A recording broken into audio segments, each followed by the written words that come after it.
I want you to come too. I want you to be with us. Now, come on. You'll be the only member of the family not there with me. I want you there. Come on now. And don't worry, you won't have to make any more impromptu remarks.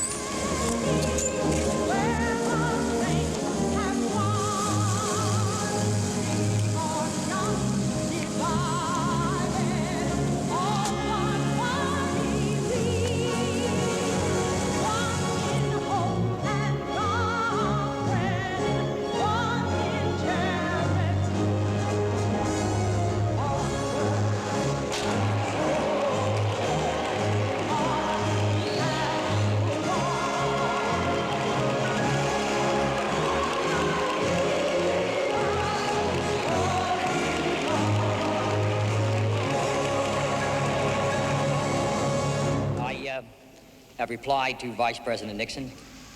I know that the nation can continue to count on your unswerving loyalty in whatever effort you undertake, and that you and I can maintain our long-standing cordial relations in the years ahead.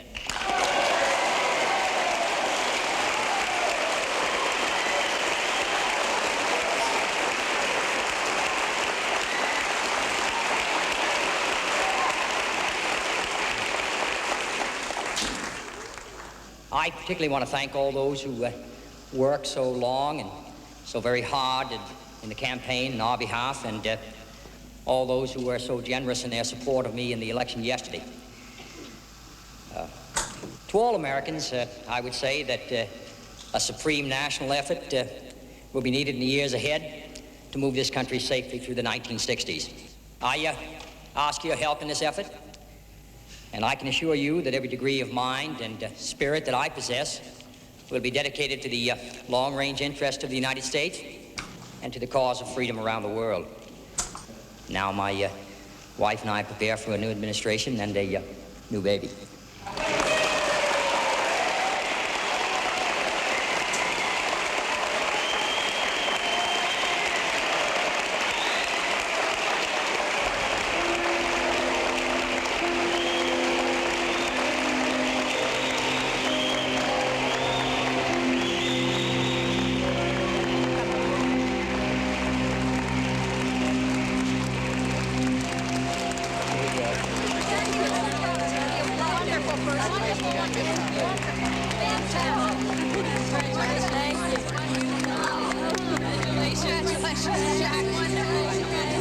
Mrs. Kennedy, how did you feel about awaiting the returns?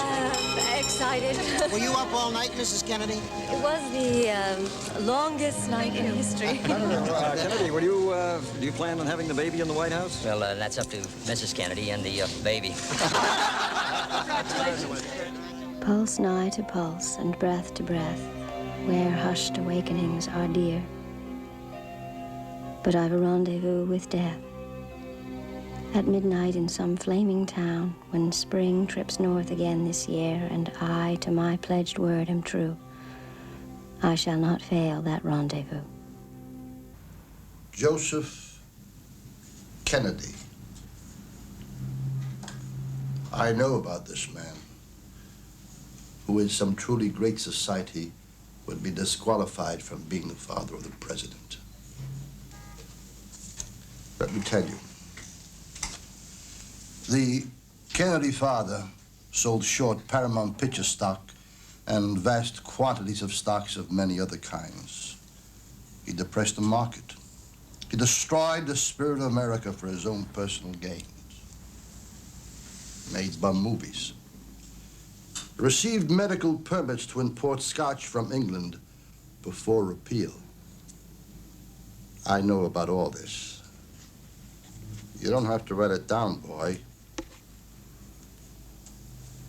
I already have written it down. The Kennedy weakness is sex. In 1942, I had a visit from the father and a Danish woman. The woman was in connection at high level with the Nazis. She was also married. Kennedy asks for a memorandum to the effect that this woman is no sort of Nazi agent. I said like hell. Didn't seem to matter that she was married. She was beautiful. sexually. She was potentially likely to pass across naval intelligence. Sexual relations took place with this married lady. After that, Kennedy's father came to see me again. I placed with Roosevelt he made out to establish my directorate on even firmer foundations. I want you to understand, boys, the methods, my intentions. I said to the father, good. Then I put him under surveillance with the son and the married lady. She was called Inga Arvad. Inga Binga was the sex name. Kennedy, naked with her across the bed, called her Inga Binga.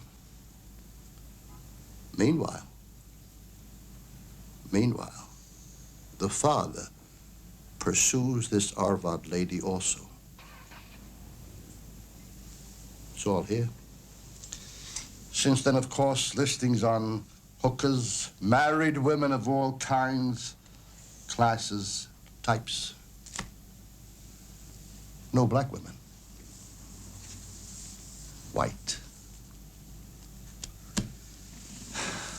And this is the man we now have as president.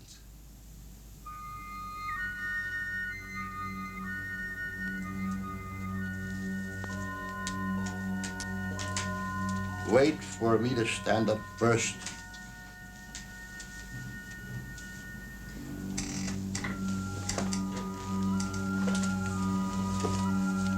And stand.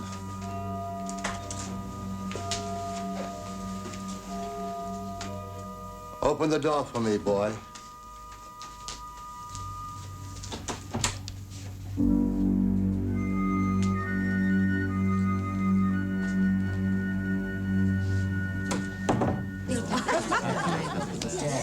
No, I tell you what it is. I like it. What's that, Ambassador? Boston society can no longer ignore Kennedy's style. It's our class now. Jax. That's what I'm saying, the same thing. Style, dignity, success. Class, Daddy. I already said that. You didn't. Well, I didn't have to. Sheer class. Remember what I always used to say? What do I remember? If Bill and Kiki had lived, What was that, Ambassador? I would be the father of the Duchess of Devon. Devonshire. It's the same thing. You know who the Duchess is?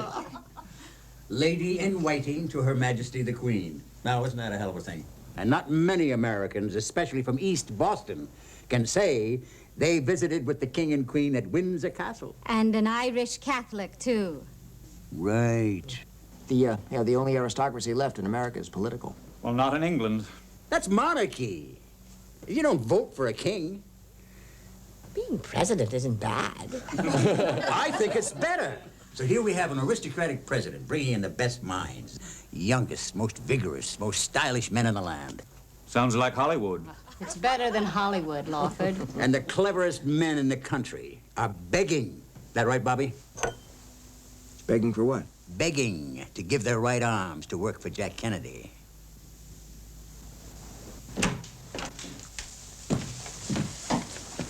So, gentlemen, it's taken us every bit of a long, hard-fought year to win, and now we've just got 10 weeks to find the right kind of people to make it work.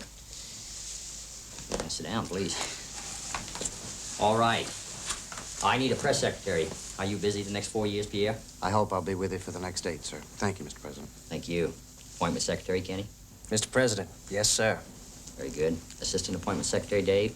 With pleasure, Mr. President. Thank you, Dave. Special counsel to the president, Ted?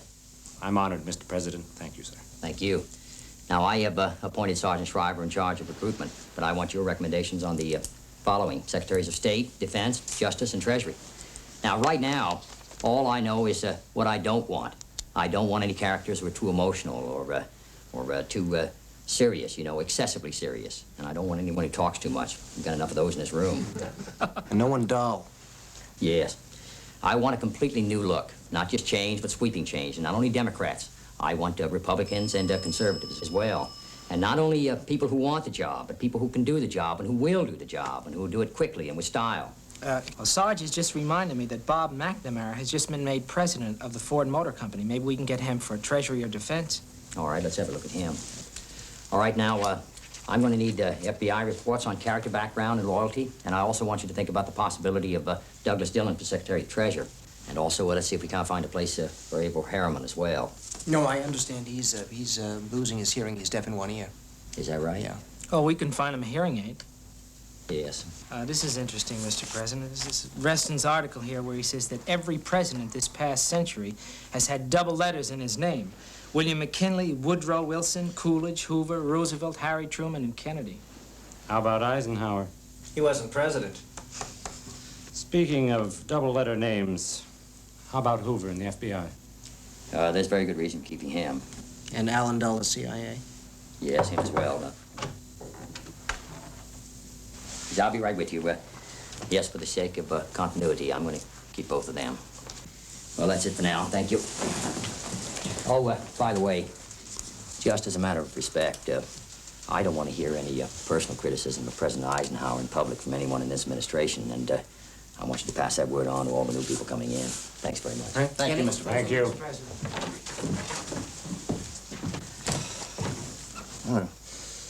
He's keeping Hoover. He has no other option.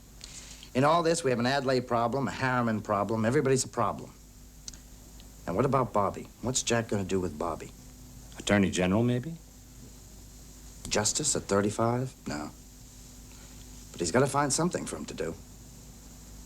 I want reports on all Kennedy's appointees and on Robert Kennedy. Medical, financial, sexual. No. No, I don't need his birthday boy.